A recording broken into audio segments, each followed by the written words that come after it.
Yes. All right.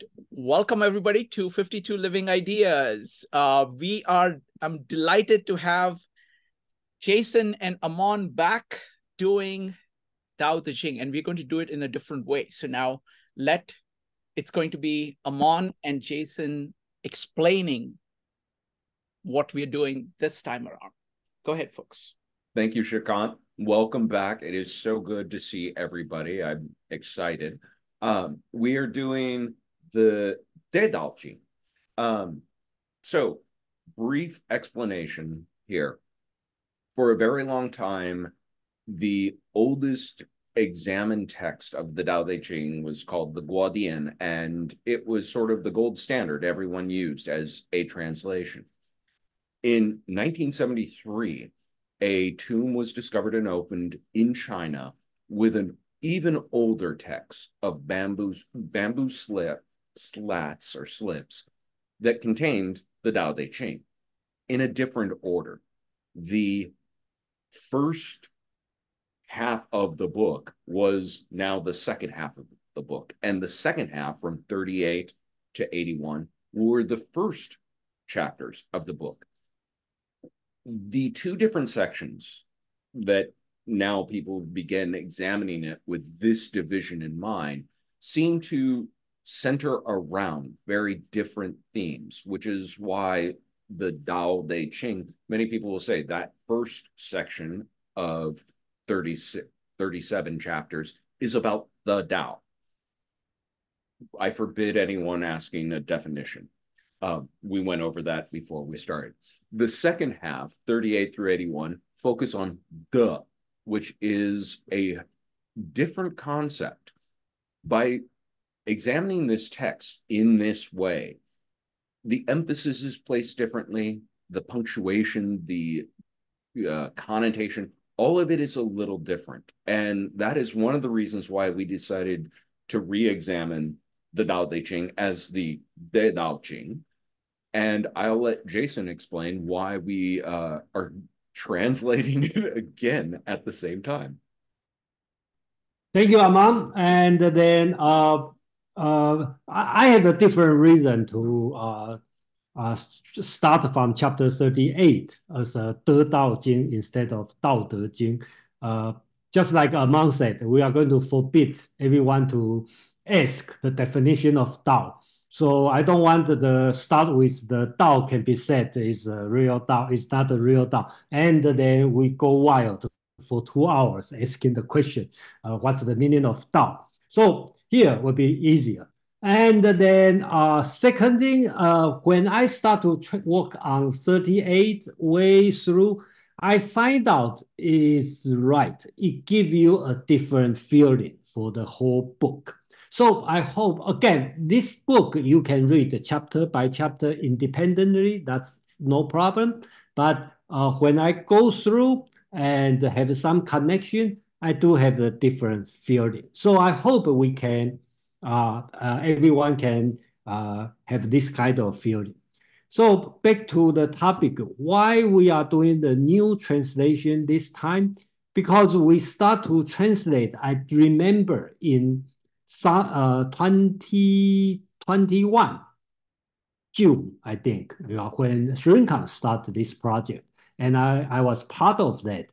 And I see so many translation and I start to say, hey, I can also do the translation.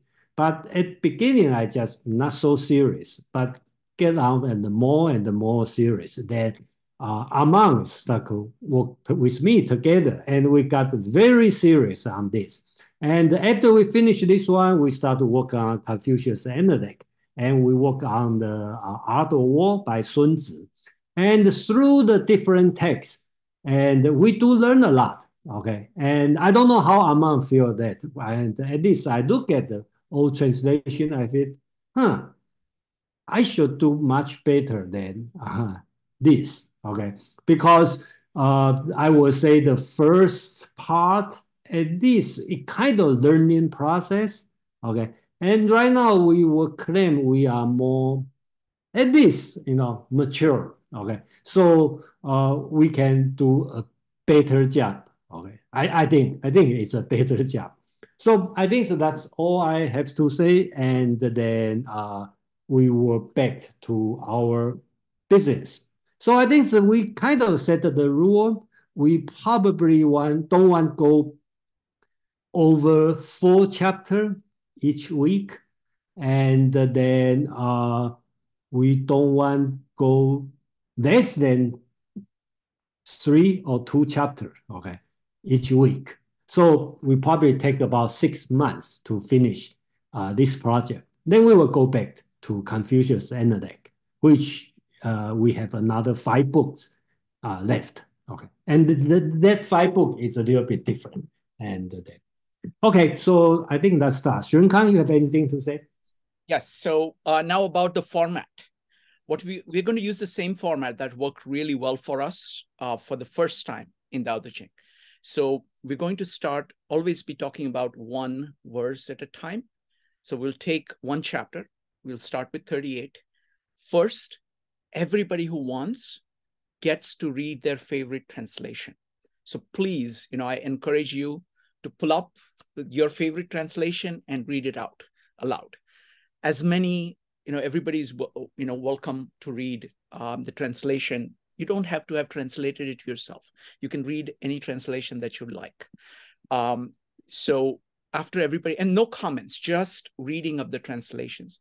After all the readings of the translation, then Jason and Amon will present their translation in detail. And then they will have some comments on it, and then we'll open it up for discussion.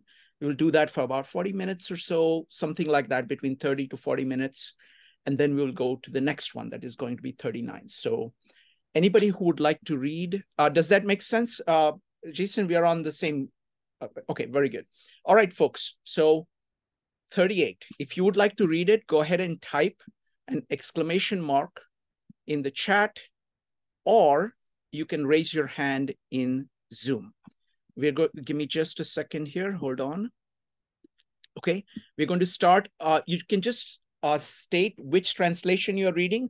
Don't give any more, no commentary, and just read the translation. So it's going to be, let's see, it's going to be James, Peter, Joe, Brian, and Kwan. James, go ahead. James, you need to unmute, please. Thank you. Translated by Jiafu Feng and Jane English. And I lost it. 38. A truly good man is not aware of his goodness and is therefore good. A foolish man tries to be good and is therefore not good. A truly good man does nothing, yet leaves nothing undone. A foolish man is always doing, yet much remains to be done. When a truly kind man does something, he leaves nothing undone. When a just man does something, he leaves a great deal to be done. When a disciplinarian does something and no one responds, he rolls up his sleeves in an attempt to enforce order. Therefore, when Tao is lost, there is goodness. When goodness is lost, there is kindness. When kindness is lost, there is justice. When justice is lost, there is ritual. Now, ritual is the husk of faith and loyalty, the beginning of confusion. Knowledge of the future is only a flowery trapping of Tao. It is the beginning of folly. Therefore, the truly great man dwells on what is real and not on what is on the surface, on the fruit and not the flower.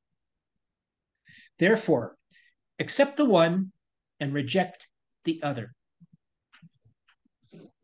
Thank you, James. Next up is Peter. This is just a translation that I thought interesting as a contrast by Stephen Mitchell. The master doesn't try to be powerful. Thus, he is truly powerful.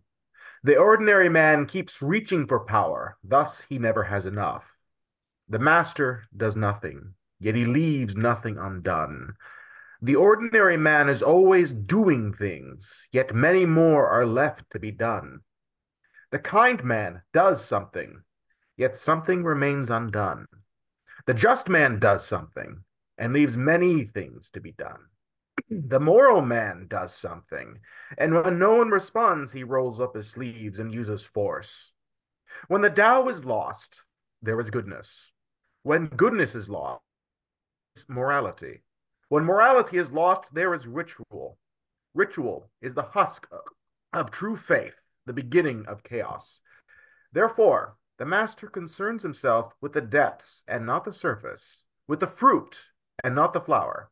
He has no will of his own. He dwells in reality and lets all illusions go.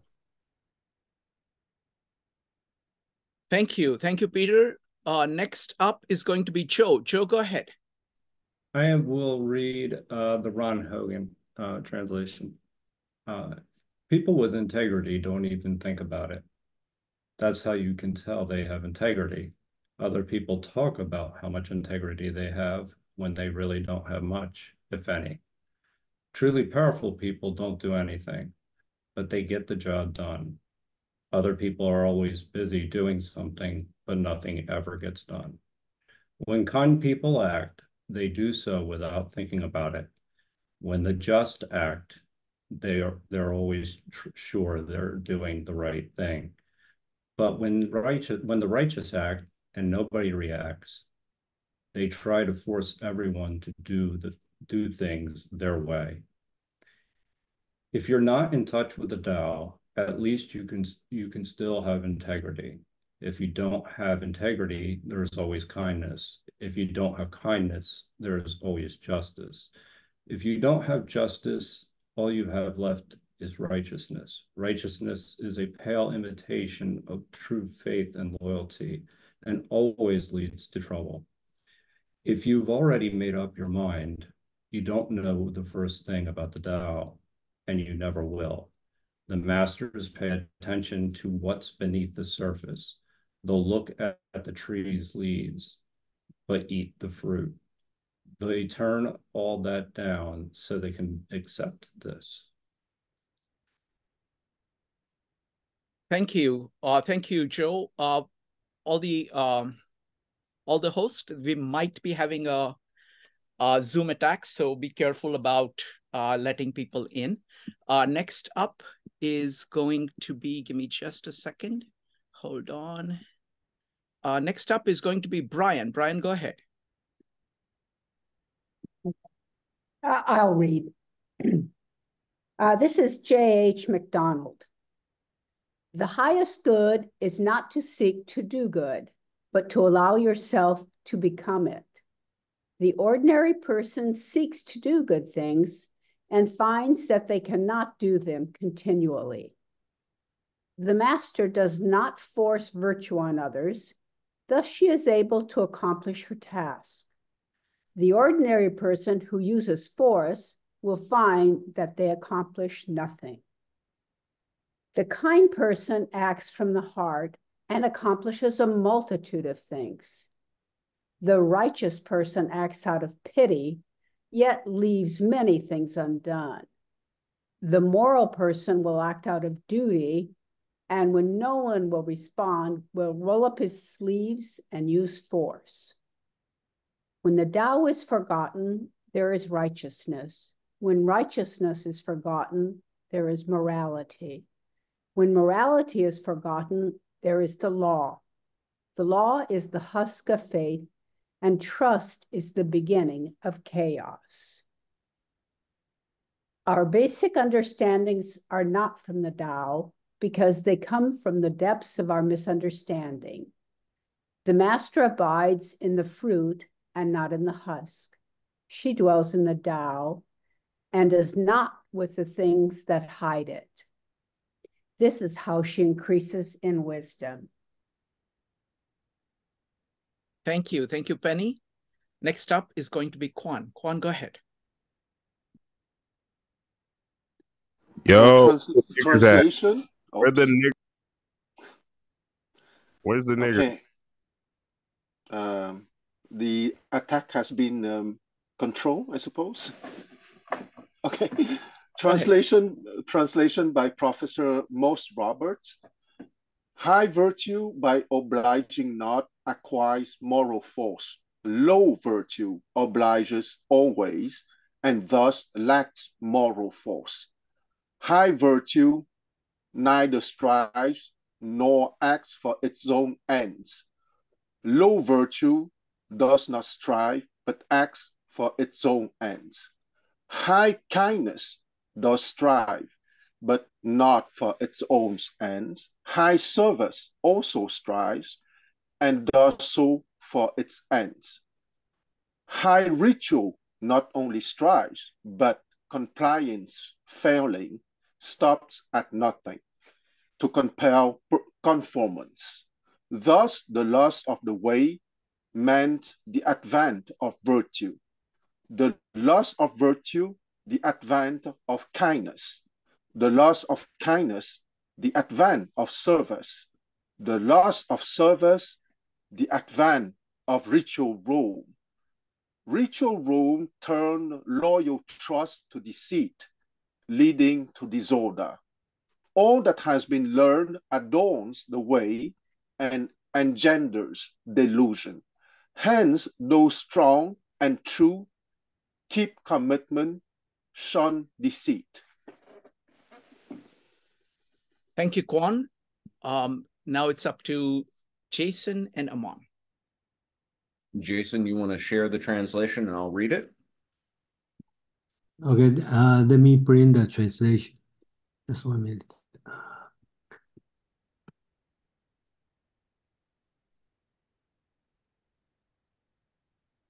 And folks, after Jason and Amon are done, would love to hear your comments on this particular verse. You see Okay. it? Yes. Okay. Except now I gotta save so that I can actually get back to it. Too many windows open. There we go. Chapter 38. Retaining the profundity. The man of superior de is not conscious of his de. He has de. The man of inferior de is intent on not losing his de. He is without de. The man of superior de performs wu wei without intention. The man of inferior de performs action with intention. The man of superior ren performs action without intention.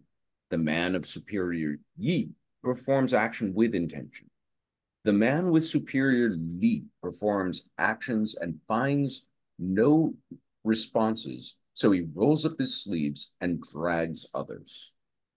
Therefore, lacking Tao, people start to act from De.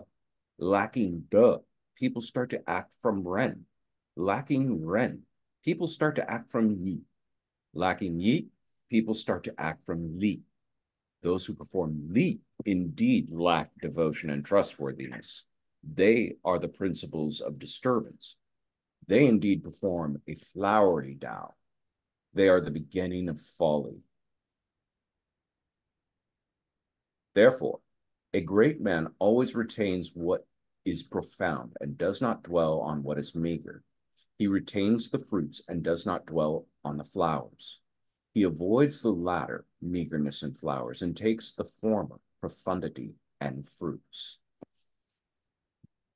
Okay, thank you, Amant. Let me take a few minutes to explain. So I think this text is a little bit long and probably one of the difficult one because this chapter use a lot of virtual word. Basically, it's Confucius virtue. we decide not to translate the meaning. We use the original text as 人, 义 and 理. Okay, so I just send out the translation we have, and I decide to put the category of word-to-word translation. So basically, this word we are going to keep, okay, as the basics. Whenever you see this word, that would be the 人, and you see this word, 德, would be translated as 德, and the meaning. Because there's many reasons we decide not to change. Okay, so we will explain later, but that's the translation here.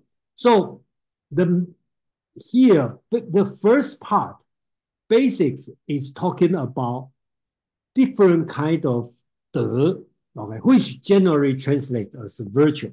So they have the superior 德 or low or inferior 德, but basic difference is one, the superior 德 is do it without intention, and the inferior 德 is do it with intention. So when you do it without intention, we call it 无为. I think that's an important concept here. So that's this chapter already start talking about 无为 and the 德, which you can generally translate as a virtue. And the second part, I will see this part as rejecting Confucius' idea. But people may ask, Lao Tzu is older than Confucius. How can he reject Confucius' teaching, right? That's another historical question, okay? Because we don't know this text is really written by Lao Tzu or the later scholar.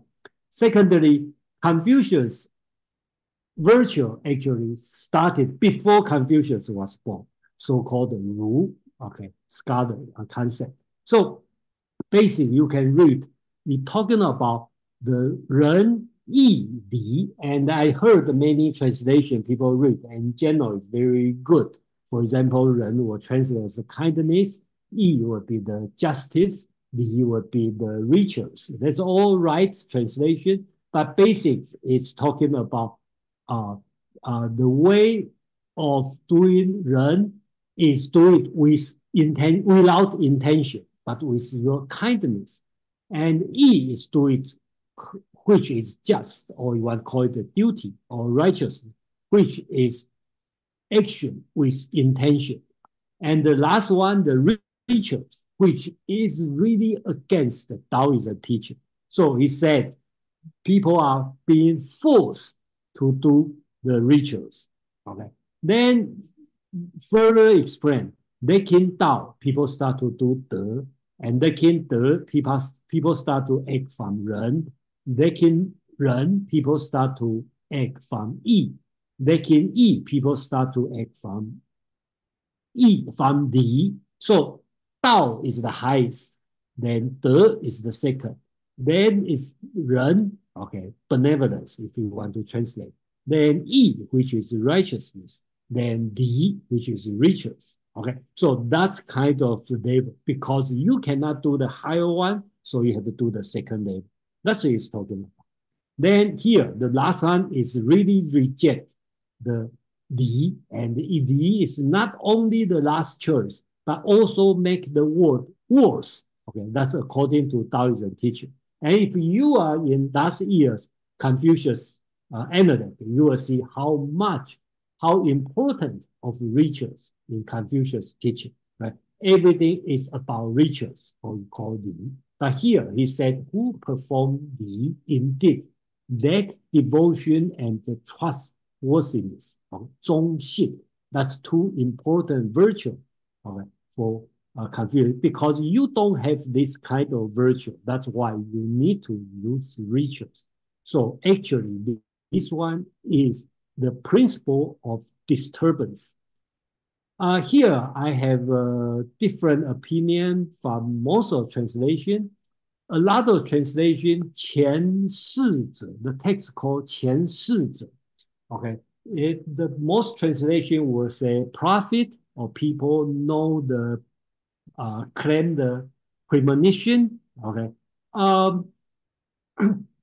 I think that the reason is this, because during that time, I don't think China or people in this place has this concept of profit, or at least it sounds very weird to me. And I do some research, and it could be the mistake of so-called 前设者. Okay, that means the previous mention. So basically talking about the guy who is performing the rituals. Okay, so I just translate as they. They indeed perform a flowery Tao and are the beginning of fully. Okay, so rituals is not Tao, it's just on the surface. That's why, therefore, a great man always return what is profound and does not dwell on what is meager. So the Chinese word here used is whole and bao. Okay, so that means sick, sickness, and the sinness. So, but they have many different meaning. So we decide to use profound and the mingle. Okay, so that's the difference. And retain the fruit and not dwell on the flower. So I think it will be clear. One is essence. Essence is the profundity, and the fruit, right, we should keep. And the surface, okay, which is the flower, okay, and it's the meagerness, we should get rid of them. So you go back to your original. That's this text is talking about. So that's all I have to say, and I'm out. Thank you, Jason. I am multitasking every which way but loose. But I'll just go ahead and say what I was about to send off, which is thank you for real-time checks. I absolutely appreciate feedback from people, because there is no translation without interpretation, and there is no success in a translation without making some mistakes. I found it interesting listening to the other translations again for some of them, and then comparing it and thinking this through, where I listened to de be translated as virtue, as goodness. I've seen it translated as life force. The list goes on and on. It is as loaded and difficult a word to translate as Dao. I won't forbid a translation of de, because at least the text doesn't say nobody talks about this, but it is challenging. The way I have best heard it described to translate virtue in the archaic sense. Virtue as in when you would say, oh, that plant has healing virtues, or that person has, you know, that river has good virtue for travelers, in this very sort of what is emanating from the thing itself and what it possesses. Those are the ways that de is, I best understand de, and why I can see those translations and say, oh yeah, those all make sense. But I do appreciate, I want to just talk blankly about translation for 1 second, and then I will turn it over. I appreciate something Jason has made the decision to do here, and that is retaining the Chinese terms. Anytime you make that decision in translating, there is something that is being communicated, and that is these terms are too important to be reduced down to or misunderstood in the target language, and therefore will give you some indications, but seeing them for themselves and understanding them on their own terms develops when you start reading them through the text. And like Jason pointed out, when you see that, and if you had been taking part in the Analects, you can see the very direct assault towards Confucianism, towards the ideas of Ren and Yi and Li, some of the absolute quintessential pillars of the Confucian philosophy. But what is the message that Lao Tzu or the author is really getting at here? The message is de is paramount. That having developed and honed real de is the most important thing any person, and especially anyone in a leadership position, could possibly do.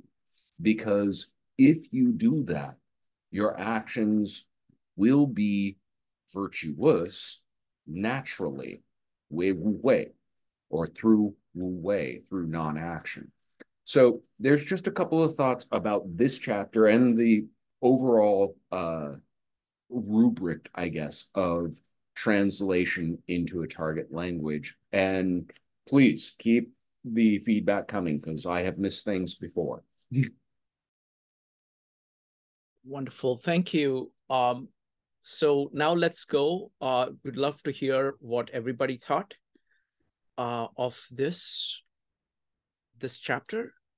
You can comment on any aspect of the chapter or the translation, whatever you choose. It's going to be David, followed by Peter, Madeline, and Kwan. Give me just a second. Hold on. David, go ahead. Thanks. Yeah, I appreciate, Aman, what you're saying. And yet I still want to say that reading the translation with those words just left alone as a statement is extremely difficult for me to pierce through. Even having done some of the analects with you and, trying to learn, but whatever word we choose, it's not going to be the word that's going to give us the whole meaning of what the statement is. We're going to have to derive that. So even if you say virtue or good or benevolent, we're not all going to come to that with the same understanding, but we're going to have to read this text to ferret out what it's really telling us, right? And what it's telling us, maybe with the word, instead of saying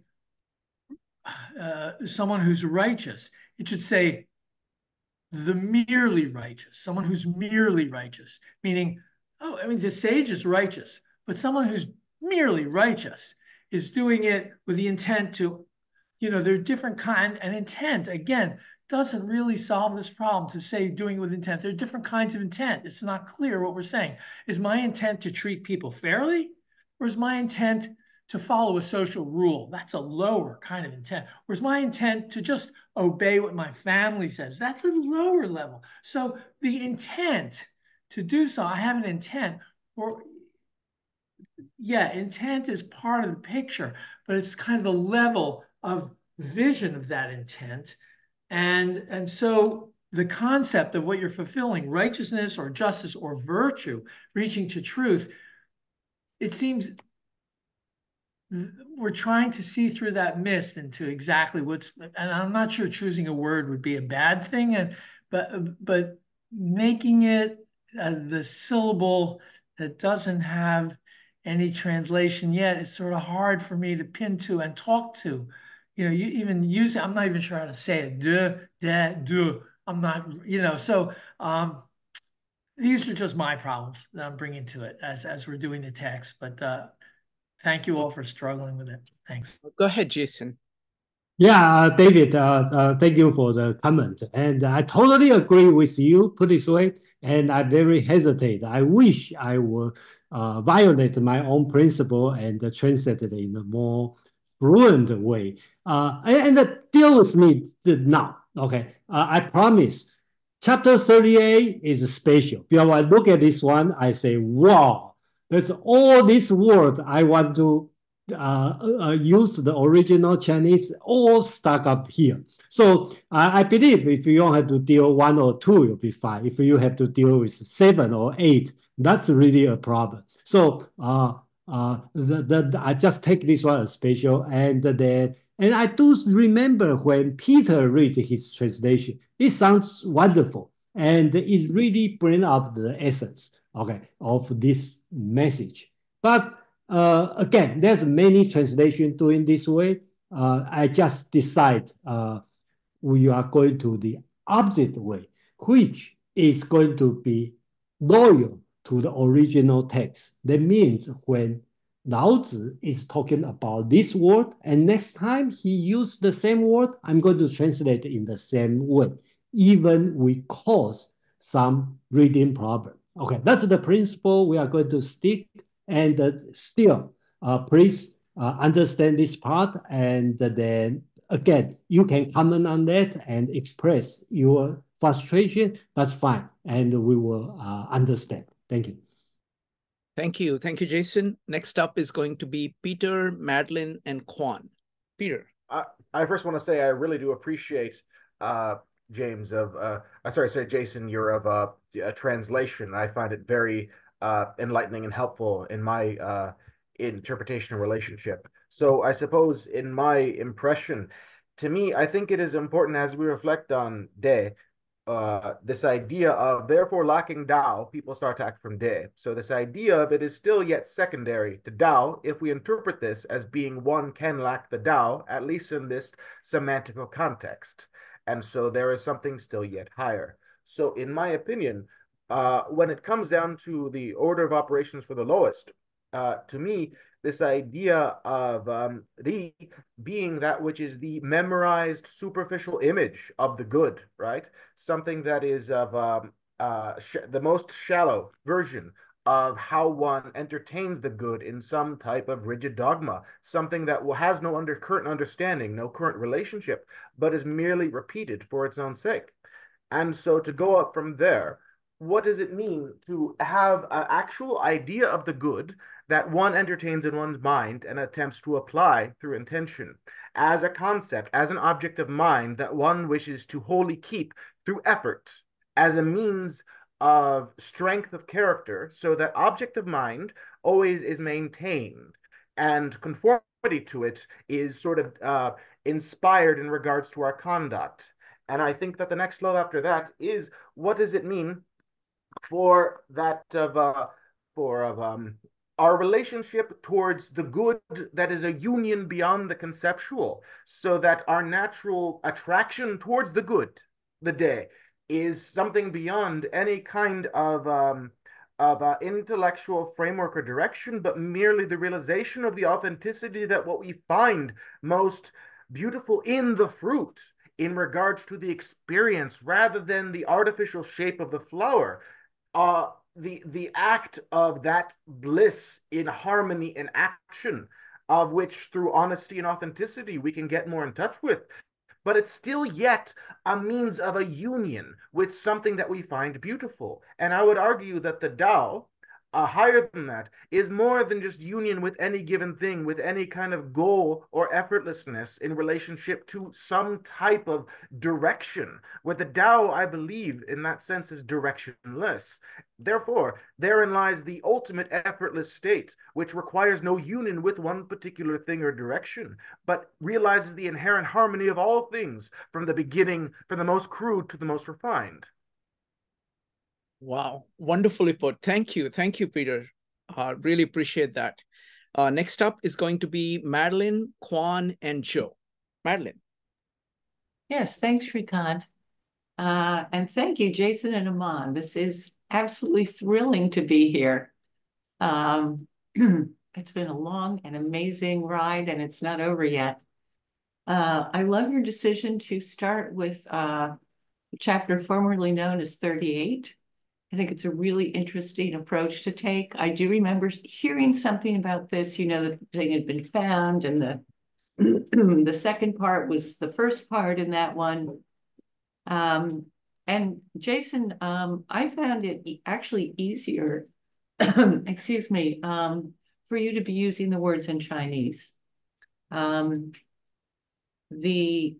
was so confused at the beginning of the whole series. Virtue, did that mean being good all the time? Well, no, De doesn't necessarily mean that. And so once I was able to understand that, then when I see De, I have, some better idea. I would say that, the word for word translation, the whole thing, it's just fantastic. I was thinking about De in terms of this verse. I would propose a tentative definition that it might be called something like alignment with the fruit, but it might be called something more like alignment with what is inside the fruit. So the flower is all surface. It's spread out there in front of you. You can see the whole daisy or the whole orange blossom open in front of you. But the fruit, it has everything hidden inside. And it may be kind of, like small and brown and mottled, not like an enormous red delicious apple or something. So I think Zhe might be the alignment to the inside, the invisible inside of the fruit, which presumably the Taoist masters can also see. Thank you. Thank you, Madeline. Great comments. Next up is going to be Quan, Joe, and Yulia. Quan. Well, first, I want to say that I'm absolutely delighted that we begin by chapter 38 because I think it's an absolute synthesis of the Tao Te Ching. And once again, since I'm a Confucianist infiltrating a Taoist group, I also want to say that chapter 38 of the Tao Te Ching evokes uncannily chapter 2.4 of the Analects, okay? Because if you remember, the chapter 2.4 of the Analects is the progressive explanation of the different type of learning, beginning at 15 years old and ending with 70 years old. Well, here, okay, one of my obsession and hypothesis that Taoism and Confucianism are twin brothers. In Confucianism, you start from the bottom and you go up, and in Taoism, you start at the top and you go down, okay? And the 2.4 is exactly bottom up, okay, 15, 30, 40, 50, 60, 70. I remind at 70, I do what I want without infringing the universal law. Here, in the chapter 38 of the Tao Te Ching, we start with the way, which is the spontaneous being of all of us. And when we start to lose that way, we go down one step to Te, and after that, we go down one step to Ran, and after that, we go down one step to Service, and after that, we go one step down to Li, that I would take the liberty to translate that social learning rather than cosmic learning of the upper trigram, okay? I would say that if the lower trigram of step 1, 2, 3 would be to be streetwise, the upper trigram of 4, 5, 6 would be wise. Or if you want, 1, 2, 3 is social learning, and 4, 5, 6 is cosmic learning. The Taoist masters begin with the cosmic learning, the Confucianist master begin with the social learning, but when you go to the end of both learning, you have your integrated hexagram. I stop here. Wonderful. Thank you. Thank you, Quan. Amon, you had a comment. Yes, actually. Thank you. And it was from something Madeline had said about the comparison between flower and fruit, and how it relates to this concept of De. I think she absolutely nailed it. But one thing that bears mentioning, she talked about the power of the fruit or the essence of it being hidden inside, whereas the flower is on full display. The other thing to point out, the fruit contains seed, which is going to create more, whereas a flower is going to wilt and die. It is the final culmination.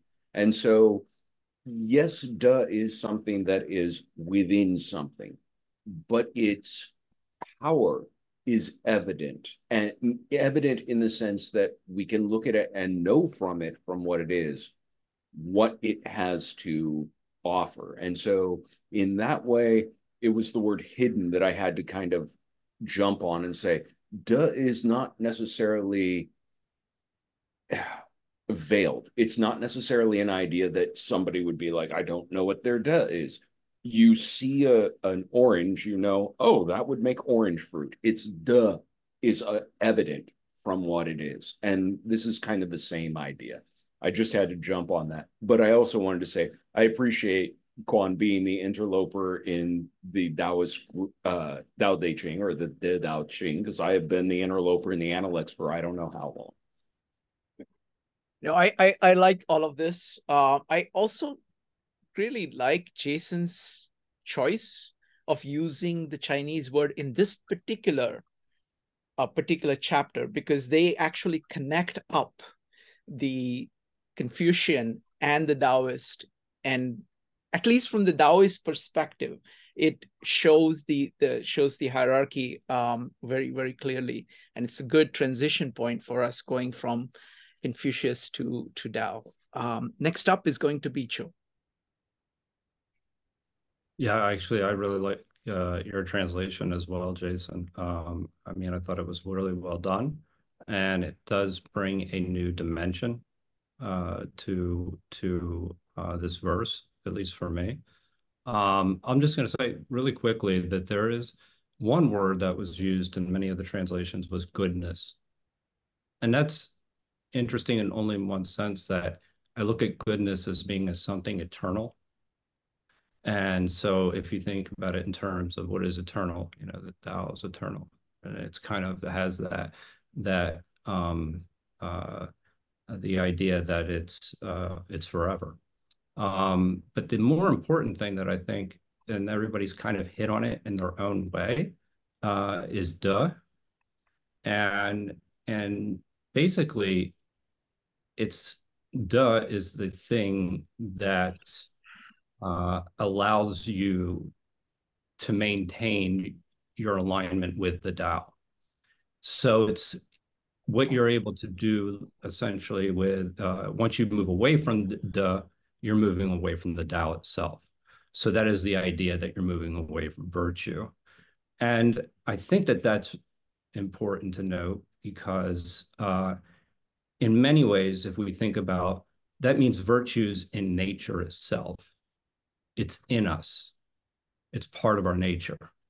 And the reason that's important is because then if you look at it that way, virtue is intrinsic to you.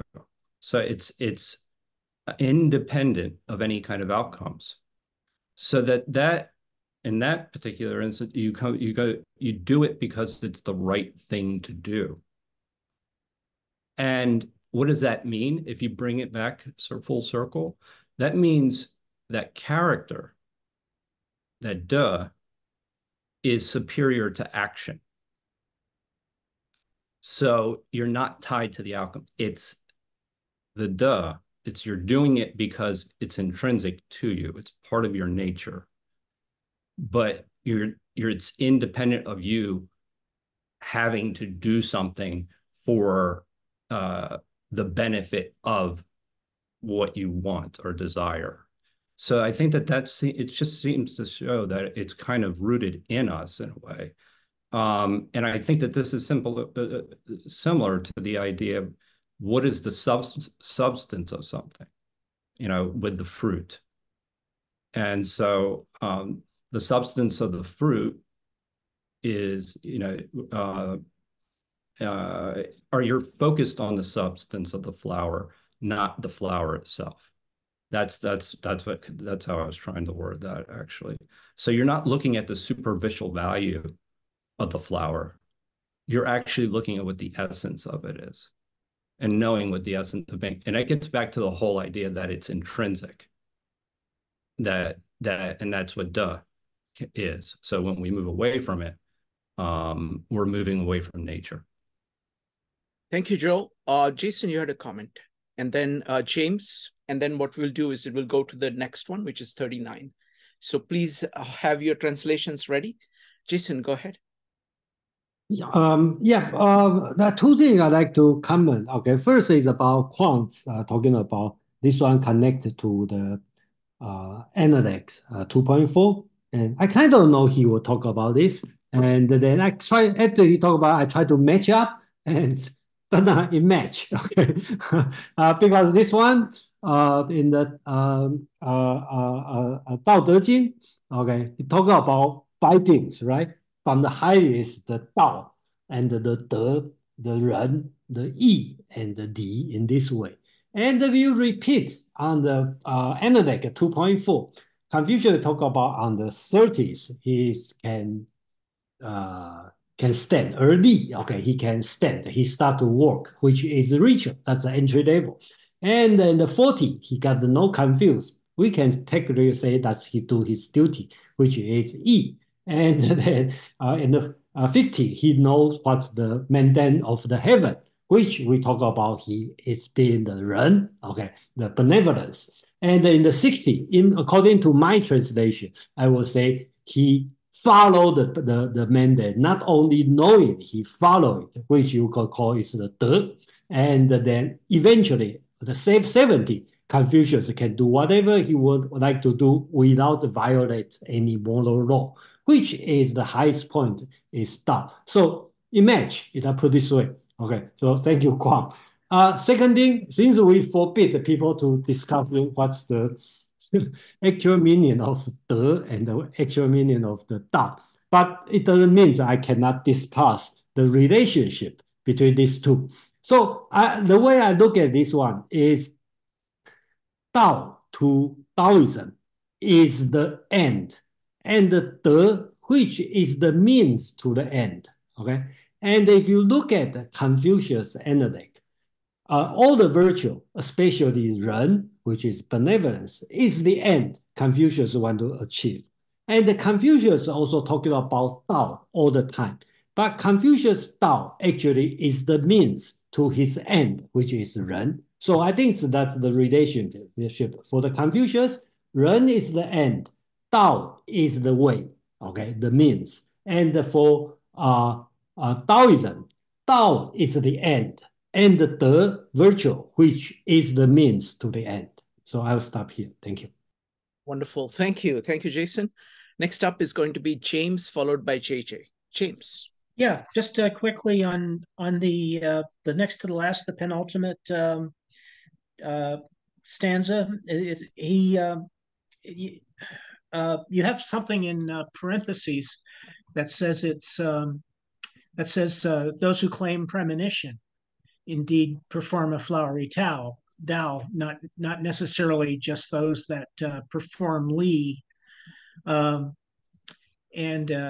are the principles of disturbances. But it's interesting because mine has knowledge of the future, and this is a big issue with philosophers both Aristotle. He comments in the metaphysics. He talks about people that make predictions of the future. He doesn't. That's an inferior kind of knowledge because nobody can prove it, right? And then the idea of presuppositions, philosophers basing their ideas on presuppositions. So now we have it out of Lao Tzu's mouth. It's only the flowery trapping of the Tao, a presupposition, a premonition, or a what's the other word for it? Assumption. It's the flowery trappings of Tao. There's also the comment about with ritual, there's the beginning of confusion. So I was just wondering, anybody have a comment on that? Either if I could, yeah. really quick. Yeah. I just wanted to point out, James, when you see something that's retained there in a different, that Jason has retained in a different color of text, he's retained my suggestion. And so I absolutely appreciate that he's kept it there. But that's also why I didn't read it over when I did the rendition, just so you guys know what you see going forward. No, thank you. Yeah, that was great. And if Jason, you have a comment about either of those, the idea of the future, the idea of the idea of prospecting the future, premonitions, presuppositions, the kind of like, it's kind of a fatal flaw in philosophy, and but it's interesting to hear another philosopher comment on it, because definitely Aristotle did comment on that. Yeah, okay. So that's the problem. That's why I keep the parentheses over there. The reason is, I show the Chinese word. The two words are very similar. One is you read as 前世者. They will have to translate as a prophet, knowing the future. That's the most text doing this way. But I don't see this concept, okay, in ancient Chinese philosophy or in Tao Te Ching. There's nothing about prediction, predict the future or knowing something coming. I don't. That's why I don't see this way. So another way to read it, this one, some scholar talk about this, is that's the mistake of the word, should be 前设子, okay, which is looks similar, but it's different meaning. That means the previous mention, okay? So it doesn't mean you know the future. It means the person I mentioned before. And this kind of grammar has been constantly used in in the Tao Te Ching. Okay, so just like if you read Kant critique, Kant keep talking about the later is something, the formal is something, the later is something, to the point that you're totally confused. Okay, so same thing as the Laozi Tao Te Ching, he always talking about the previous one, the later one, just like the last one he talked about.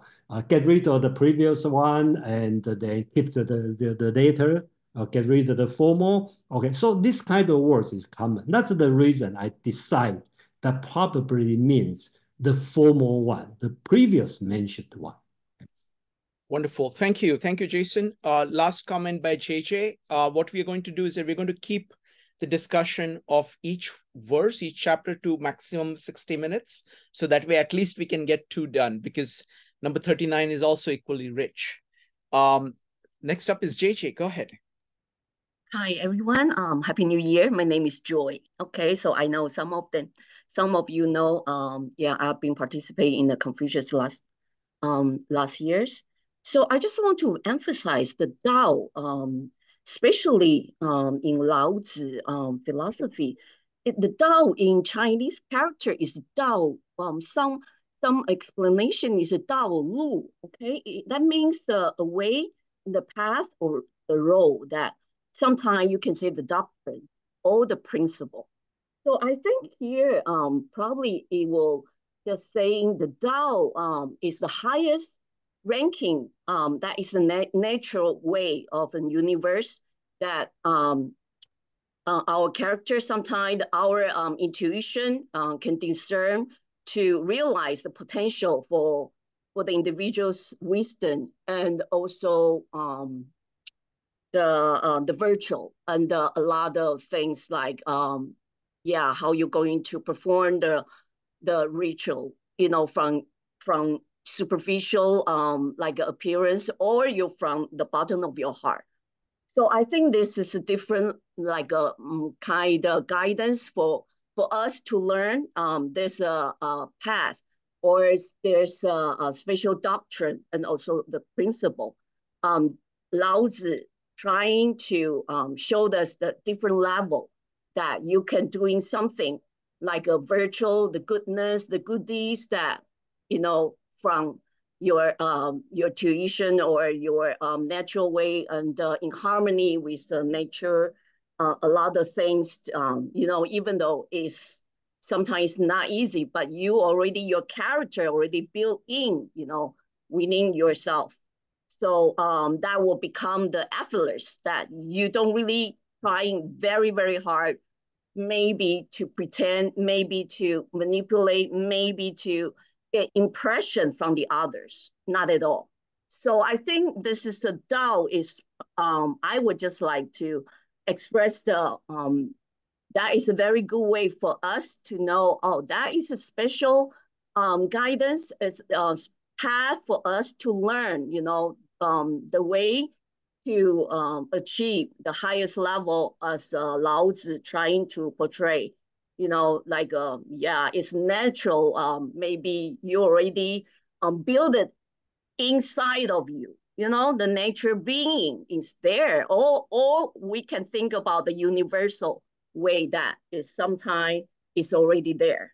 Tao is something that is very higher, you know, maybe beyond what we imagine or what we can achieve. You know, it's already there. It's like, you know, the nature, the galaxy, the weather, you know, the supreme creator is already there. Something is far beyond. Maybe we want to try so hard to achieve. Not at all. Some of the thing, you don't need to do anything. probably will be the best, resolution in resolving a lot of things. Maybe, I don't know. It depends on, each one of us to think about it. So that's what I think. Thank you, Joy. And I am glad that you talked about the Tao, because we're starting with 38. We are not starting with 1. So Jason, even if Jason did not want to talk about the Tao, I'm glad that you did. Thank you. All right. So we are now going to go to 39. Folks, if you'd like to read 39, go ahead and type an exclamation mark. Would love to hear from as many as many readings. Again, just state which translation you're reading and then read the translation, no comments. Then we will go to Jason and Amon for their translation and their interpretation, and then we will go to comments. Next up is going to be Peter, Quan, and Joe. Peter. So the translation is Stephen Mitchell, 1995. In harmony with the Tao, the sky is clear and spacious. The earth is solid and full. All creatures flourish together, content with the way they are, endlessly repeating themselves, endlessly renewed. When man interferes with the Tao, the sky becomes filthy, the earth becomes depleted, the equilibrium crumbles, creatures become extinct. Master views the parts with compassion because he understands the whole. His constant practice is humility. He doesn't glitter like a jewel, but lets himself be shaped by the Tao, as rugged and common as stone. Thank you, Peter. Next up is Quan. Okay, stanza 39, translation by Moss Roberts. From ancient time, the foremost number has kept the heavens clear and pure, the earth below firm and secure, and made its spirits animate, and its veils exuberant, enable beings to procreate, and kings and lords to tell their fate. Without that one prime integer, heaven would crack, since not kept pure, and earth would split, since not secure. Spirits would fade, since not vital, and valleys fail, since not fruitful. All things would die, not procreating, and kings would fall, their fate mistaking. The noble by the lowly are sustained, those above must have support below. Hence lords and kings themselves proclaim, bereft, bereaved, or humble slave, relying on a lowly name. Is it not so? Thus frequent praising brings no fame. Prefer not jade's gentle chime to dull stone's harsher time. Thank you. Thank you, Quan. Next up is Joe, followed by Penny. Joe. I'll read, if James isn't going to read the GFU Fang translation. Is that okay? Okay, well, I'll do that one. These things from ancient times arise from one. The sky is whole and clear. The earth is whole and firm. The spirit is whole and strong. The valley is whole and full. The 10,000 things are whole and alive. Kings and lords are whole, and the country is upright. All these are in virtue of wholeness. The clarity of the sky prevents its falling. The firmness of the earth prevents its splitting. The strength of the spirit prevents its being used up. The fullness of the valley prevents its running dry. The growth of the 10,000 things prevents their drying out. The leadership of kings and lords prevents the downfall of the country. Therefore, the humble is the root of the noble. The low is the foundation of the high. Princes and lords consider themselves orphaned, widowed, and worthless. Do they not depend on being humble? Too much success is not an advantage. Do not tinkle like jade or clatter like stone chimes. Thank you, Joe. Next up is going to be Penny, followed by Srikanth. Okay, this is the J.H. MacDonald translation. The masters of old attained unity with the Tao. Heaven attained unity and became pure. The earth attained unity and found peace. The spirits attained unity so they could minister. The valleys attained unity that they might be full. Humanity attained unity that they might flourish.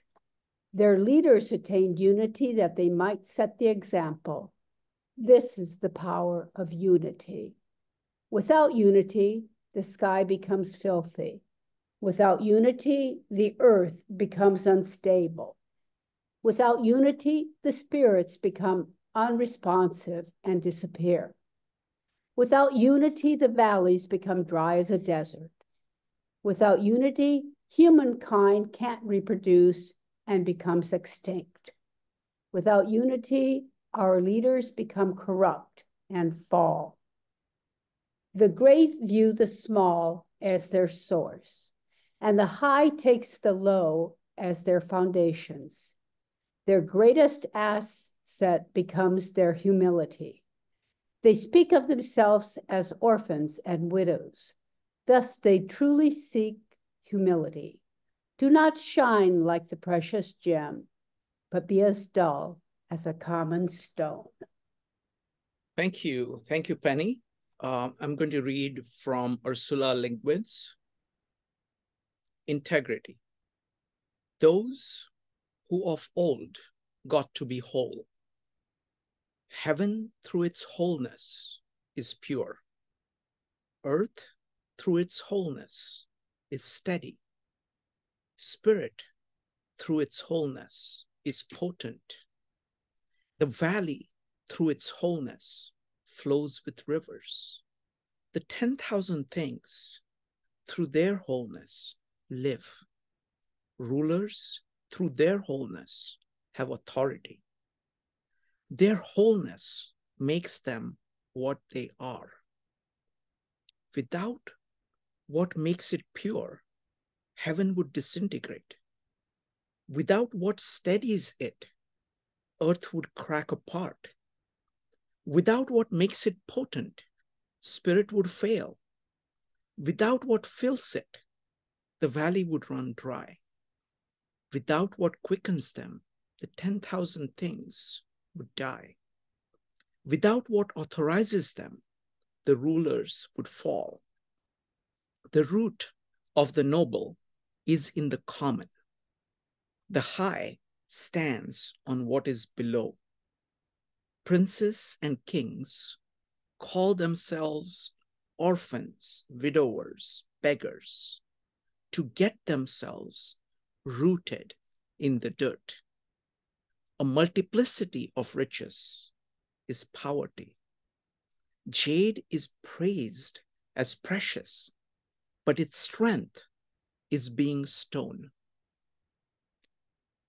Next up is Madeline. Yes, thanks, Srikanth.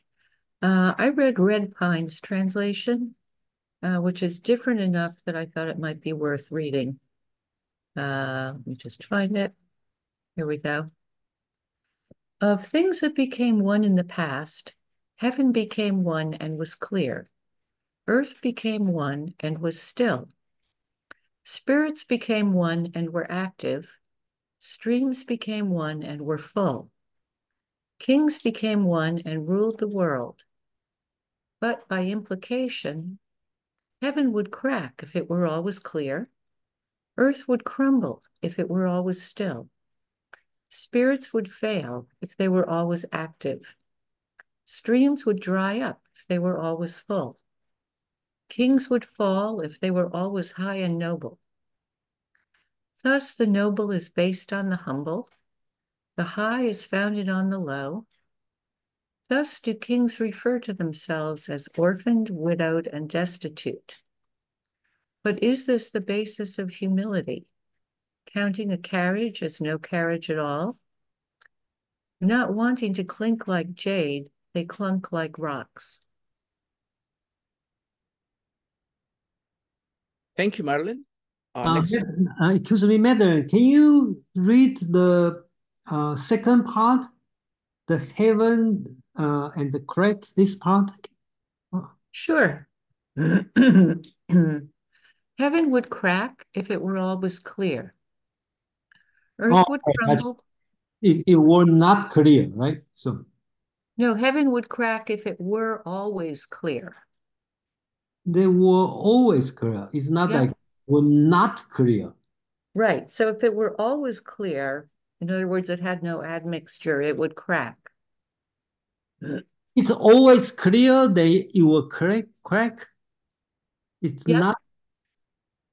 It sounds like a opposite, the meaning. Yeah, it does. Okay, yes, okay, we will discuss this one. Okay. Thank you. Next up is going to be Jason and Amon.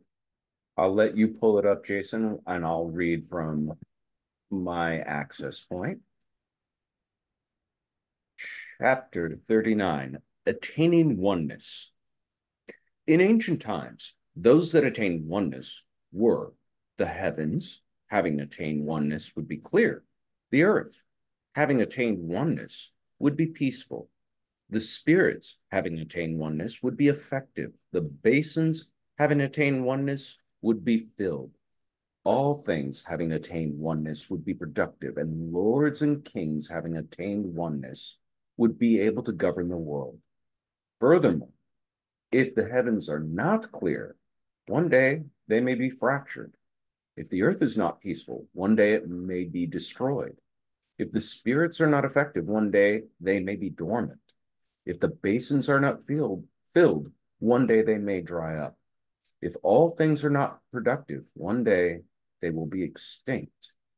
If lords and kings are not governing, but merely noble and high, one day they may be overthrown. Thus, the noble is rooted in the lowly. The advanced are grounded upon the inferior. This is why lords and kings call themselves the lonely, the solitude, or the incapable. Isn't this a case of taking the lowly as the root? Isn't this so? Therefore, many honors are like no honors at all. Desire not to be glamorous like jade, but be solid like rock. Thank you, Amam. Okay. One of the reason I'm doing the translation in this way, at least the Chinese, I think that's the simplest Chinese you can see this word, right? E means one. Okay, I think that's you should be able to learn. If doesn't matter how, if you say Chinese is too complex, this word is simple. Okay, so every sentence have E, and then we should translate as one. Okay, so Chinese is monosyllable, so everything can die up very well. And I think that's my own theory. I believe that's one of the reasons, one of method ancient Chinese use, or even modern Chinese use to convince people, because that's the special, okay, in this language. So every word is monosyllable. So it's kind of feel the rhythm, like repeat. So that's why I want to keep when we do the translation, we want to keep this rhythm here. That's why you will see oneness on every single one. Okay, so they all in the same grammatical format, and then I try to translate in English also in the same grammatical format. So that's the way we are doing this. So back to the chapter 38, I think that's kind of related, right? In the 38, we talk about the De and the Dao, okay? And what is essence, what is the surface, what is the foundation, right? And here, go one more step, talking about the oneness. So one way to look at it is the metaphysical view or religious view of Taoism is monism. Okay, so everything is one. One produces everything. So here, I think that's why when I ask Madeline's question, how does her translation is a little bit different, right? Actually, the word is wu. Okay, here you can see every single you see wu. That means no. So that means the heavens, if not clear, are not clear. One day they may be fractured. If the earth is not peaceful, and one day it may be destroyed. So it's talking about the logic is here. Everything starts with one. In the ancient time, that means everything starts with one. That's why it's good. Okay, it's a clear, peaceful, effective field and productive. And then if it's not this, then you will fracture, destroyed, don't become dominant and dry up, extinct. That's the logic here. And finally talk about political theory, right? The Lord and the King. Okay, so here the translation will be a little bit different. The word is 真, okay, this word, okay. So I think this word actually means it's another word called 正, okay, which is means governing or rule the world. Okay, so that's why I translate as governing, but merely noble and high. One day they may be overthrown. That's kind of political theory. Finally, talking about the noble are rooted in the lowly, the advanced are grounded upon the inferior. So the high base everything from the bottom. So here use an interesting part, and the translation will be difficult, very difficult. This is why the lords and the king call themselves the lonely, the solitude, the incapable. In ancient Chinese, usually they don't call themselves I, okay, me. They call themselves gu or gua, okay. And buku is another way. I do some research. Basics buku has been called during the southern smaller state. The leader will call themselves buku. Gu means grand, no grand. And I think the meaning of no grand means grand we should consider as a verb. That means you don't grow grands. So that means you are not working, okay? You are not doing the labor work. You're not productive or incapable. Kind of humbly to call yourself. Same as widow. This word means widow. That means widower. Okay, that means you are yourself. Gu means orphan, or I like to translate as lonely, because you are in the highest position, right? You are in the highest position. You are lonely. You have no companion, right? And you don't do the work. Okay, that's why they call themselves. And Lao Tzu used this tradition or this custom to say, okay, in the highest position, people call themselves in a very humble way, and use this one to prove everything should start with humble from the low. So the final sentence talk about the desire not to be glamorous like jade. If you remember on the previous chapter, it's talking about the flower, the like a jade, right? It's like a flower that, which is meager, right? And actually it's talking about the riches, but should be solid like a rock, which is a fruit, which is profound, and which is Tao. I think that's the way to connect to the previous chapter. Yeah, thank you. Amang, please.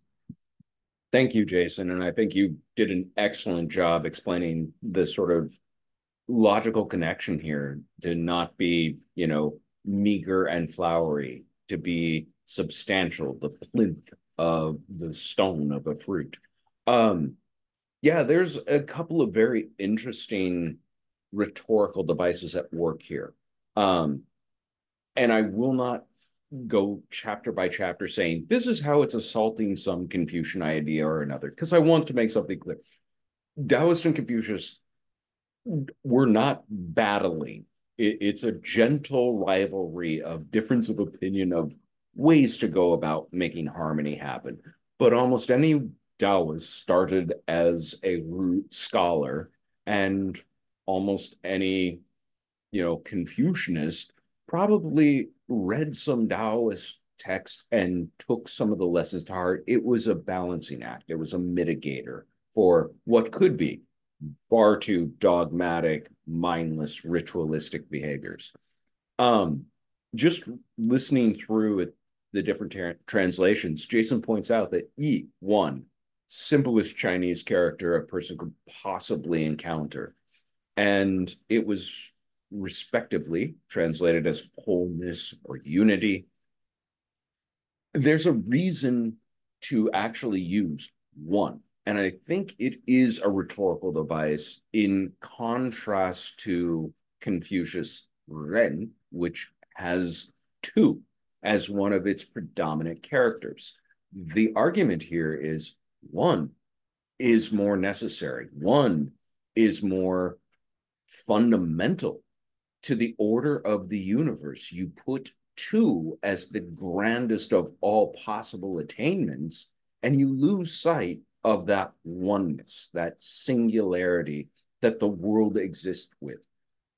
It's an interesting rhetorical device if you delve deep into the weeds of sort of the Confucian versus the Taoist approach to the virtue or highest achievements. The other thing I would say, there is no such thing as translation without interpretation. I've mentioned that before. And I appreciate Jason's intent to keep this translation as faithful to the Chinese as possible, because when translating, you're dealing with a couple of different juxtaposed motives. One, to stay as true as you can to the original text, and two, to communicate as clearly as you can in the target language what the text is saying or is communicating. And those two things are sometimes almost mutually exclusive. So it is, an ongoing process. Just comparing our first translation attempt to our second, there are distinct differences. The last thing I will say about some of the other translations, because I studied this a long time, I'm familiar with them. I mentioned in the chat, Red Pine is an incredibly interesting man. When he actually reads Chinese, he'll chant or sing the Chinese, and it goes to that monosyllabic quality that Jason was talking about. Na na na na na na na na na na na na na. That makes things more memorizable. If you hear it in a tune-ish fashion, just like we A, B, C, D, E, we memorize better. So hearing the text in the original Chinese served a pedagogical function, not just, a literary function. And a word on the Stephen Mitchell and Ursula Le Guin, because both of them are often castigated as they didn't read classic Chinese. They shouldn't be doing translations. I love both their translations. Mitchell was the first one I ever read. Le Guin's is wonderful. Because I understand that translation comes with interpretation, it is valuable to hear these interpretations / translations, because it gives you another avenue to look at the text and maybe see an angle from it, a light from it, or a nuance of it that otherwise would be missed. So no literary criticisms here of that's not a faithful translation. But Jason is trying to make as faithful a translation as you can, moving from one language to another. And I admire the effort. Thank you. Thank you, Amon. All right. So next up is going to be comments on number 39. It's going to be George. David, Peter, Evanique, Yulia, Joe, and Kwan. So George, go ahead. Okay. Just give me a second. So it's Derek Lynn, and I got the wrong chapter, so just go back. Wow, this is long. Okay. Oh, no. You have comments on 39, right? Oh, no. Oh, okay. Oh. I thought you mean just read the translation. No. We're done with readings. Now we're just going for comments. Oh, okay. No, I'm okay for the moment. That's fine. Next up is going to be David. David, go ahead. Yeah, you might notice that in the chat, I'm trying to figure out. We're saying the oneness here in this translation. Is that another term for Tao or a different Chinese term? And Madeline's answering the horizontal line is literally the character one. And I'm saying, is that the same as being aligned with Tao? And then Joyce said, oneness here is Tao, according to Lao Tzu. So that may be from a different text. So all this is just offering confusion. And my comment was really going to be about the translation I'm reading, which I thought took a little, for me, some of the obscurity of what's going on in 39 out. If we say, if the heavens are not clear, one day they may be fractured. If the earth is not peaceful, one day it may be destroyed. It's a little less obscure to me if we're talking about essence as one here. We're saying the essential reality of something. So essence in the traditional sense of essence. Without the essence, like without that, and my translation will use the word that which renders it, but to me it's essence. Without that which renders it clear, the heavens stand at risk of disruption. Without their essence, they're disrupted. Without that which renders it secure, the earth stands at risk of depression. Without its essence, it sinks. Without that which renders it alive, the animals stand at risk of annihilation. So it's without its essence, it becomes its opposite. So then these repeated things are giving a lesson that the essence depends on its opposite. And so that by the time we see this at the end, the ruler is established on recognizing the opposite of that quality of rule, which is the humility, which is allowing for this esteem and proper direction of things as a ruler. So rule depends on humility. So we see how it depends on its opposite. I thought the essence depends on its opposite. And that's like the lesson comes out to me that way. That's all. Jason, would you like to comment on this question about, is it the oneness, the relationship between oneness and the Tao? Well, I have no answer on that. That's up to you to. And I like what David's observation. That's the essence depend on the opposite. And you will see in the Tao Te Ching, a lot of argument is based on this. It doesn't argue directly, you argue from the opposite side. So that's the great observation. And then I will have a little bit different to explain about the oneness and the relation with Tao. I would say it's one of Tao's nature. Okay. So which is one. So compared to dualism, it's monism. Let's put this way. Okay. The religious view is monism. Let's put this way. Thank you, Jason. Next up is Peter, followed by Evanique. Peter. For this one, I think I find it more dynamic and engaging than the previous because I think that there is a bit of a paradox going on that allows, and I want to clarify that what I mean by paradox, I mean a circuitry that goes in a circle. And so you don't get anywhere, but each revolution uncovers more of the dynamic between this relationship. And I think it ends with this idea of the rock and the jade and how that relates to that addiction to perfecting, the addiction to achieving harmony, control, the desired image versus the innate harmony of things as they are. And what is the relationship of attempting to perfect with that things are thus perfect already. And what does it mean to interrupt that, to get in the way of it? And I think, that dichotomy, that relationship is part of the whole essence of, in many ways, the relationship of the Tao, in my opinion, is reflecting and living in regard to the different angles of approach between these two different ideas. Because on one hand, the attempt to perfect things, to improve them, doesn't acknowledge the truth of the perfection that already is. On the other hand, the attempt to perfect is part of the perfection. And so it is in those two different angles of approach, held simultaneously in the mind, that allows for the complex potential dynamics of those two philosophical positions. And so I do think it is sort of a bit of a warning, if I may introduce a foreign idea from the context, this idea of the Midas touch. What does it mean to try to make things into gold in a way that interrupts how things are and thus shows our unappreciation of the rock-like nature of ourselves, the world, because we're constantly trying to make things into jade. Thank you. Thank you, Peter. Next up is going to be Evanik, followed by Yulia. Evanik.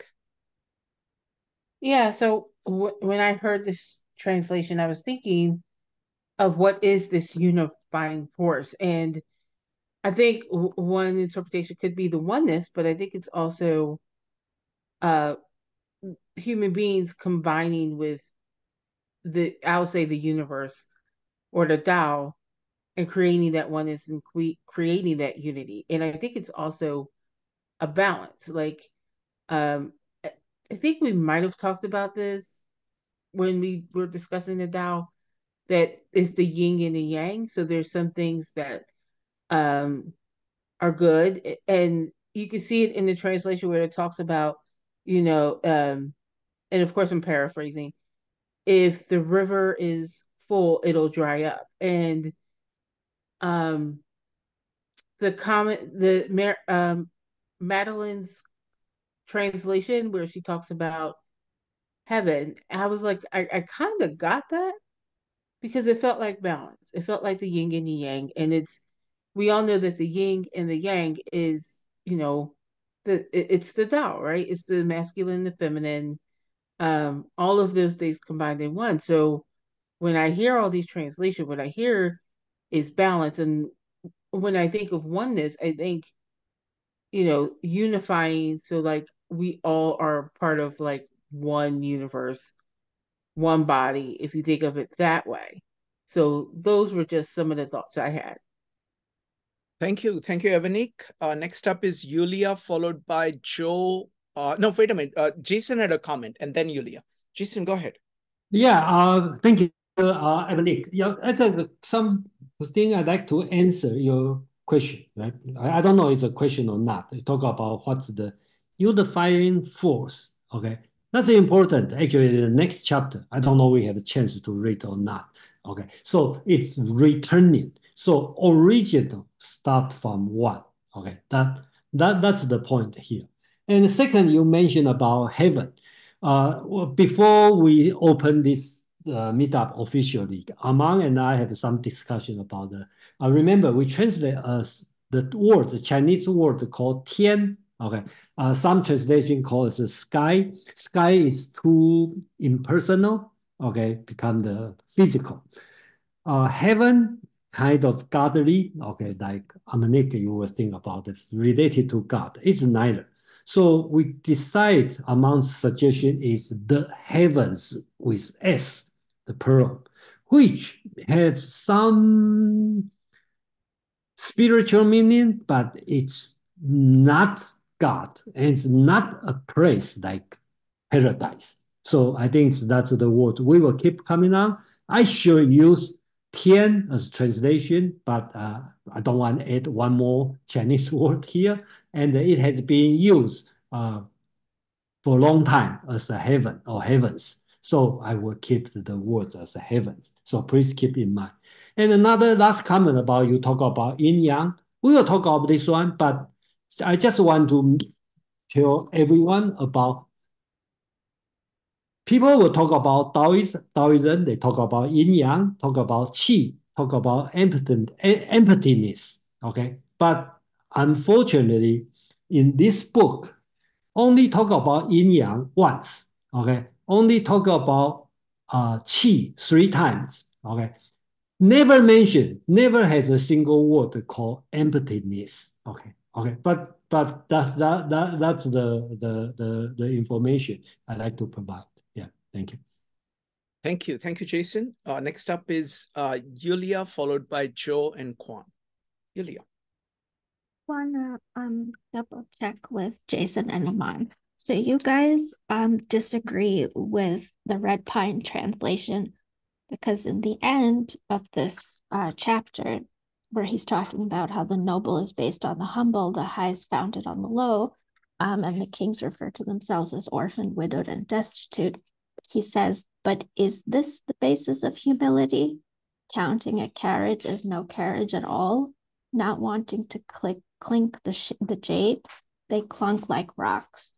And it sounds like he's saying that this is false humility. That can I tackle this? Yeah, sure. Yeah, I actually do disagree with Red Pine. Though I do appreciate his logic in coming to that conclusion. What he is seeing is a rhetorical question that he is then answering as not directly contradictory, but I think it loses what is common throughout the Tao Te Ching, which is that lauding of the mundane, the elevating of the overlooked, the rock being better than the jade. I think his interpretation is just frankly wrong, but that doesn't mean I don't appreciate where he could come to that interpretation from. Thank you, Aman. Next up is going to be Joe, followed by Quan. Joe. Yeah, I mean, I like to just focus on the section that actually focuses on or is it the between the noble and their subjects, which is actually captured in every single one of the translations in some way, shape, or form. But essentially, therefore, the humble is the root of the noble. The low is the foundation of the high. And this, I think, highlights the interconnectedness of everything. And I think this complements number 38 very nicely. One, we don't exist in isolation, but all those things that when they're lost, when kindness is lost, when justice is lost, when those things are lost, we become disconnected and then we're fractured. And so it's also important to keep in mind that these are names and values that we're attributing to people, these nobles, that the low, whatever that is, you know, these are names.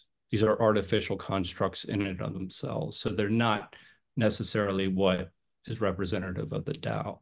So it actually, that's where names fracture us and it creates a distance between us. So I think that actually 38 and 39 work very nicely together in that they give you the higher order of what virtue is. And this is showing you an example of how what it becomes when it becomes or how it can become disconnected from one another, how we become disconnected from one another, and how things are actually interconnected as well. The opposite would be true. Thank you, Joe. Next up is going to be Quan, Joy, and Madeline. Yes. So I said last time I talked that there is a rapprochement between Confucianism and Taoism, but I would say this time, just to contradict myself, that I agree with Aman, who said maybe 20 minutes ago that there is a gentle rivalry between the two schools, and they overlap a lot. That's for the historical aspect that I agree 100%. But at the same time, fundamentally, Taoism is maybe the very humane and almost impossible task to go back to the spontaneity of being, okay, being spontaneous. Because what is clear from Confucianism is there's a hierarchy. There is also a hierarchy in Taoism, but that hierarchy is explained from the top and not from the bottom, meaning that in Taoism, what is of value is that precisely that spontaneous, and the case of the rock and of the jade is precisely that. Okay, either you give the superior position to the rock or to the jade is not very important, because what is important that you end up by giving a superiority to one of the two. Okay, and by giving a superiority to one of the two, you are precisely acting with intention, and you are losing the spontaneous being of simply being the rock and being the jade. And I think here is the foundational difference between the ideal of Confucianism and of Taoism, in the sense that there is a hierarchy in both vision of reality. But in Confucianism, that hierarchy is not a problem. But in Taoism, that hierarchy is precisely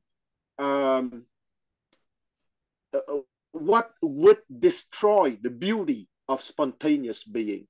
And I want also to say about what is one in chapter 39, okay? Because I don't want to talk about chapter 14, but in chapter 14, there is a very clear definition of what they mean by the one.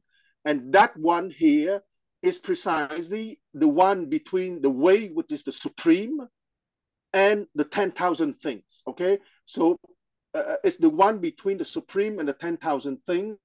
And it's this precisely related to the fact that is a common denominator that undergoes development and complication. One is the first number, but it's also the lowest, the beginning of the 10,000, but at the same time, it is also the foundational reality. So maybe, and in Confucianism precisely, there is a concept in the one of the, for me, the major interpretation of the Spring and Autumn Annals, the Chunqiu, which offer the concept of the Tai Yi Tong. Okay, Tai Yi Tong means the great unity. And that great unity is precisely from the Confucianist perspective, meaning that the great unity of the lower trigram and the upper trigram, or if you prefer, the great unity between becoming and being. And for the Confucianists, the great unity between becoming and being is that you have to go through the epistemological development from the social learning to the cosmic learning. And when you're in the cosmic learning, you have politically to guide the other people who are in the lower trigram. If you will, if I speak in Western terminology, you have to go back to the cave, okay? If I use Plato to explain what I mean by lower trigram and upper trigram. And that one precisely is from the bottom going to the up, to the top, I'm sorry. But from the Taoist perspective, there is maybe a tragedy. I don't know if tragedy is the right word, but there's a kind of impossibility, okay, for most people to return precisely to that purity of original being, okay, where there is, as we read in chapter 38, where there is no intention. Because once again, for Confucianism, you have exactly the same hierarchy, bottom up. And for the Confucianists, that hierarchy is simply natural, and there's nothing wrong to have that hierarchy. But I think, okay, I'm not a Taoist, but I think for a true Taoist, that there is that hierarchy and that there's a loss of natural being is the supreme human tragedy. I stop here. Wonderful. Great observations as always, Kwan. Thank you. Next up is going to be Joy. And what we're going to do is that we're going to wrap up the main discussion of these chapters at around 10 o'clock. And then I'm going to lead a general discussion of Tao, because I want, we're going back to the Tao after a while. So I want general thoughts of people about Tao itself and how it relates to all the kind of Western thought about, to our lives, things like that, a general discussion on Tao. Next up is going to be Joy, followed by Ian. Yes, I respect all different perspectives and opinion, but in my opinions, in this chapter 39, I still think the one is specifically like to emphasizing the Tao, because I think there's something that Lao Tzu cannot describe the universal way to run the whole world, like a galaxy, like the sky, a lot of things, like heavily, like orderly way. So he was in specific word to describe that is a Tao. So the one I checked some of the summary and explanation. I think it's pretty good. This one I like to share with all of you. He say the one is surely the Tao, the way, by conforming to Tao so much that it became unity. The powers of the world were established. Without that unity, they would lose their roots. So from the first paragraph, one, he was emphasized the Tao, universal, especially the God's way or Creator's way. Then the second one, there's second paragraph, Wu, that means without it, there will be chaos. It will be something happening, probably is not so good things. So the Wu is specified in the second paragraph, Wu, Wu, Wu, Wu, So he was emphasized that one is so important, something that human being cannot describe it or cannot figure it out. There's a universal way, some of the mysteries of the universe that mankind cannot explain it. So that is probably summarized in one word, that is the Tao. So that's especially also the principle of the universe, or how people can see the whole world. So without that unity, they would be lose their roots. So the third part is basic things.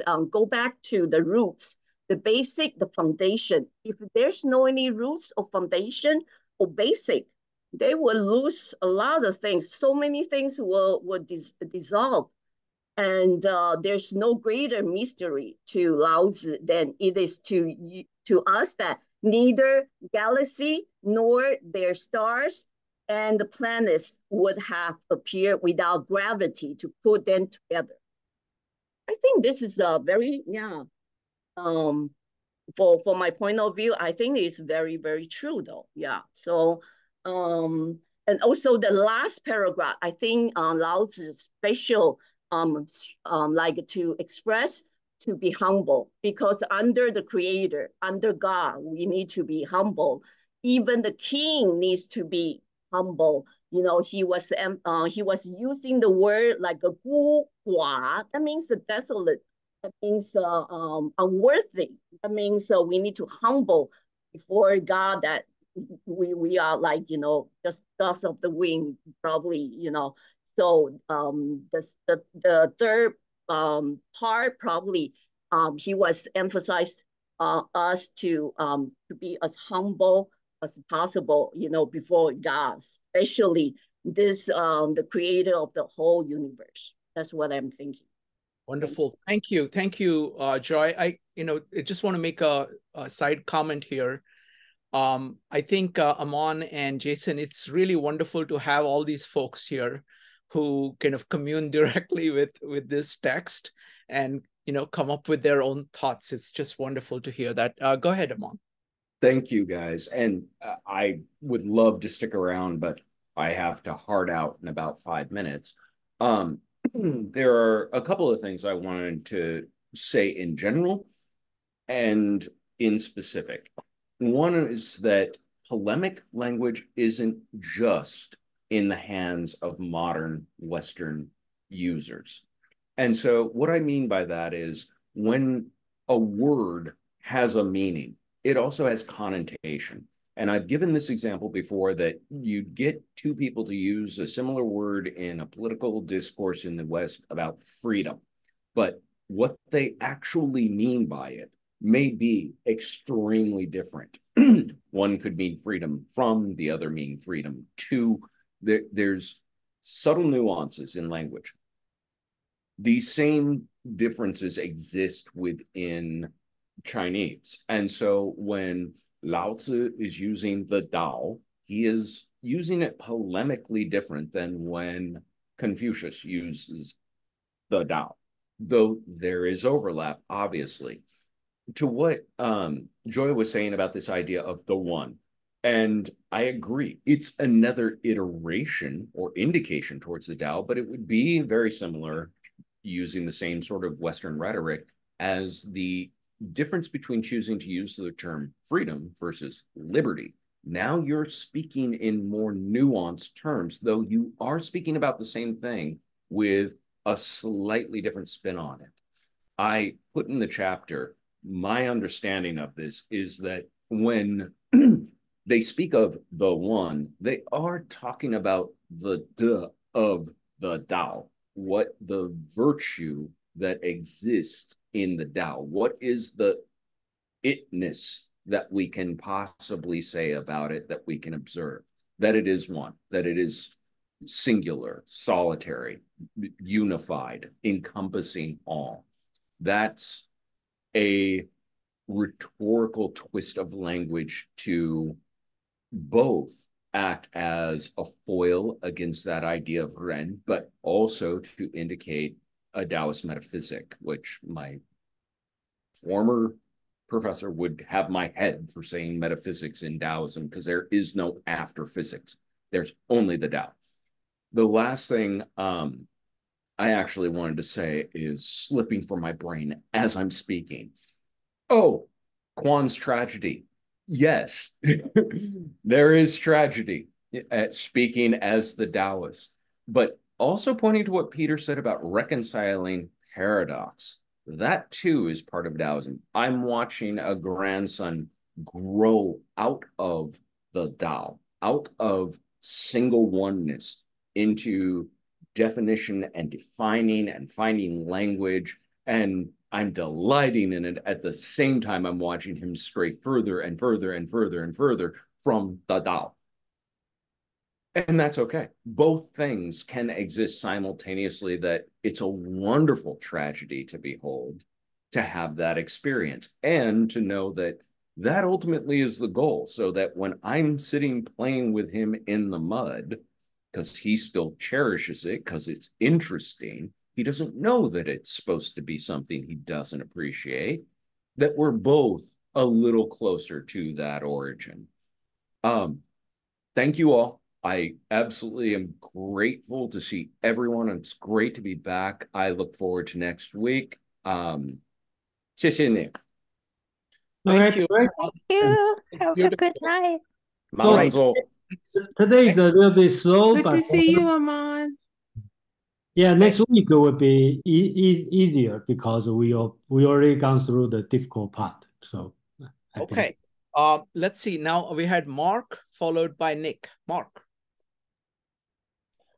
Thanks, Shrikant. In 38, there was a distinction made between the higher de, or moral power, and the lower. In 39, should we understand that there is a higher humility and a lower humility? I'd like to answer your question. The answer is no.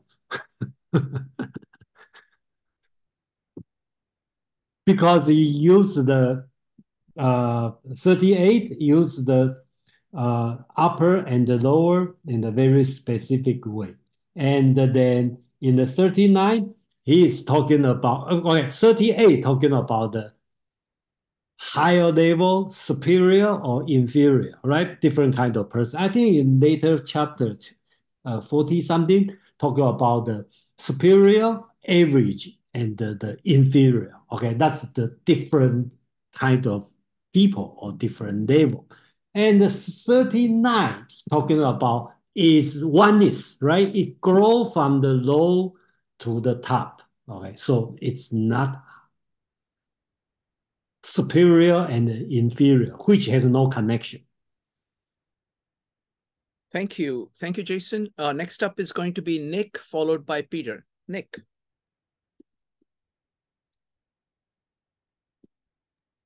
Yeah, thank you. I have a follow-up question on chapter 39. This actually followed up earlier Jason's comment on Madeline's reading of one of the translation.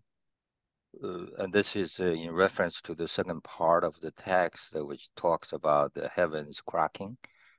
And I thought that was interesting because Madeline's version of the translation is directionally opposite to all the other translations, meaning, heaven would crack if, but Madeline's version says something that is opposite to the other translations. I was just wondering if Madeline could put that source of translation in the chat and the exact English wording, so I could follow to see why, first, whether my interpretation is accurate, and second, whether that offers a very interesting and different perspective on the text.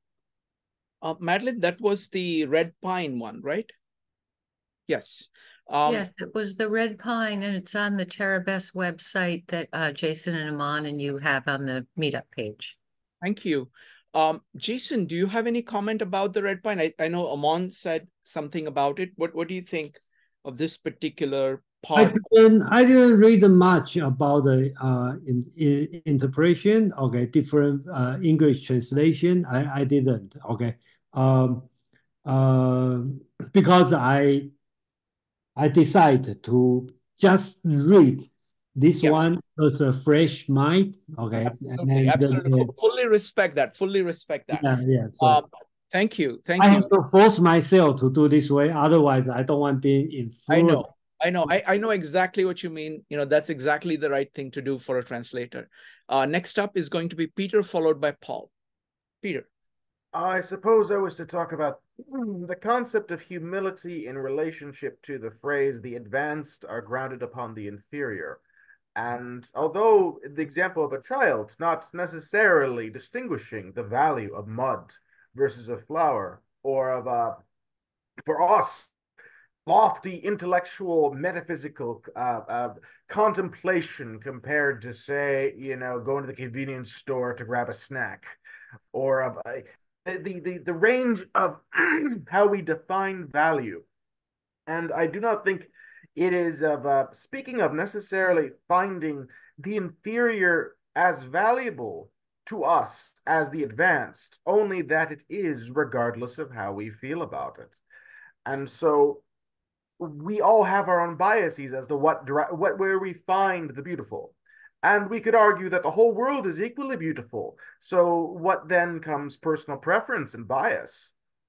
I think it is from this acknowledgement that not so much the increasing of gratitude or forced appreciation, or for me to figure out how to trick myself into having, or to evolve myself into playing mud as I might have when I was 3.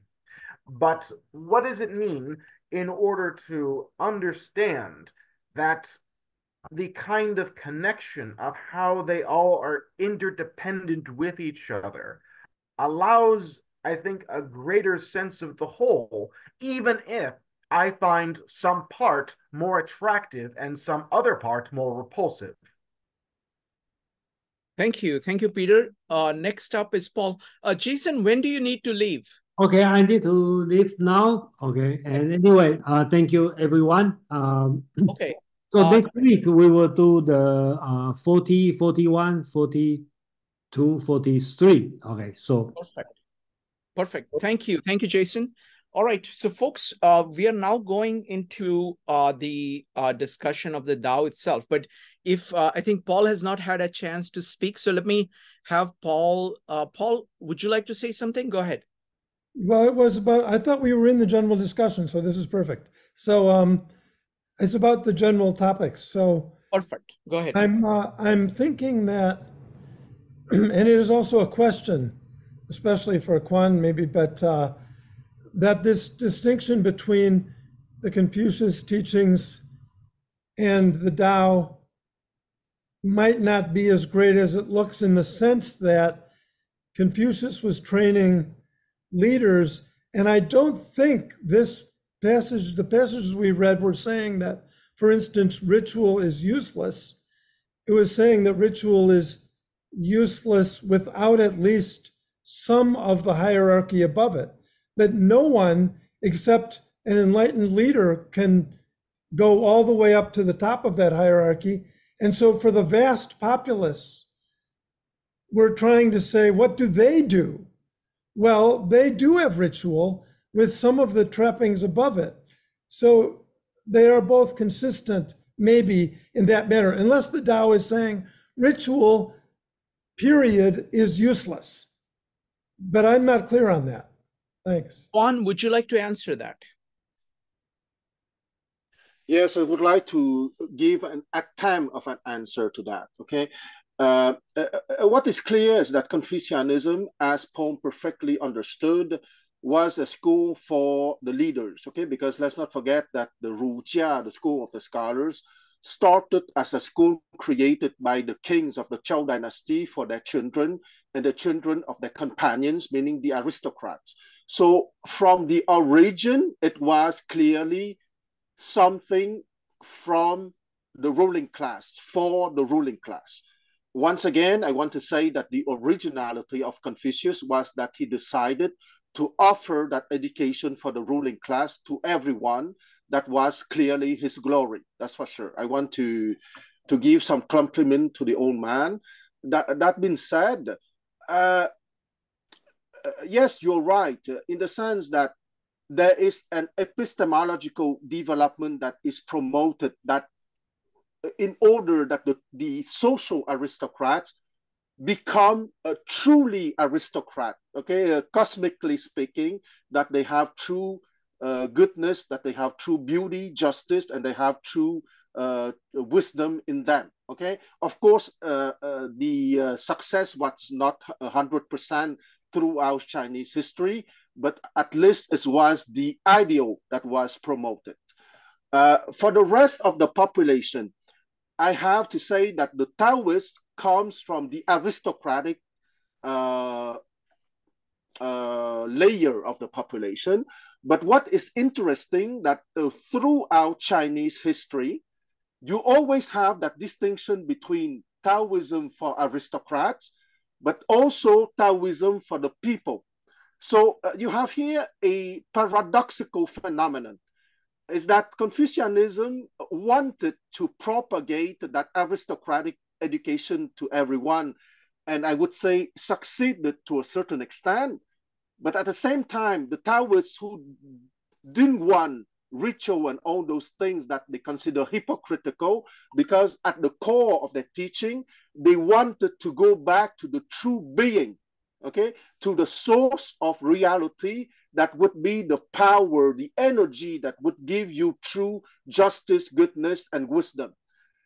But at the same time, it was a paradox, because if you want that, either you are born like that, and I would say that here is my religious belief, okay, you don't have to believe it.